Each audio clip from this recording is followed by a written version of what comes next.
Drie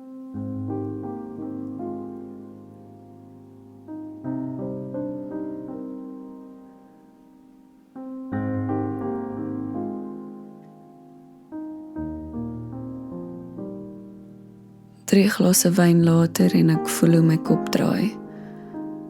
Ek was nie seker of dit die wyn of hy was nie. Ek skraap toe uiteindelik die moed bymekaar om vir hom te sê, ek hoop dat ek eendag reg sal wees. Dat my hare lekker genoeg sal ruik, dat hy sy neus konstant daarin kan begrawe. Dat my maag sag genoeg sal wees vir sy kop om daarin te sink. My hande foutloos genoeg vir syne om myne te vind. Wil jy aan my dink? My woorde eerlik genoeg vir hom om my te vertrou. Sal jy my woorde vashou en toevou en vir ewig daaraan vasklou? My stem eenvoudig genoeg vir hom om te verstaan en te luister.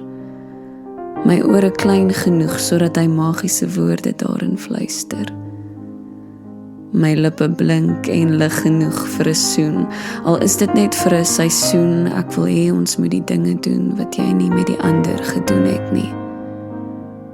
Soos om die sterre vir mekaar te pluk, die straatkind se trane te sluk, vir mekaar se harte te mik, op mekaar se asem te verstik, vir jou woorde te pluk en te gee met 'n groen stryk, of om sommer net hier op die strand te sit, aan wyn te verstik en te voel hoe jou gevoelens vir my verdik. Jou lippe ruik na rooi wyn en ek wil daarin verdrink. Jy is dronk, ek weet. Jy is baie dronk.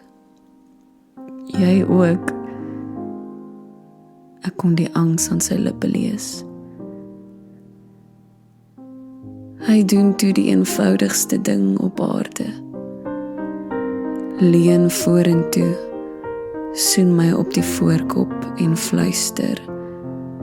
Ja, ek is dronk en jy is mooi en môre is ek nugter en jy sal steeds mooi wees.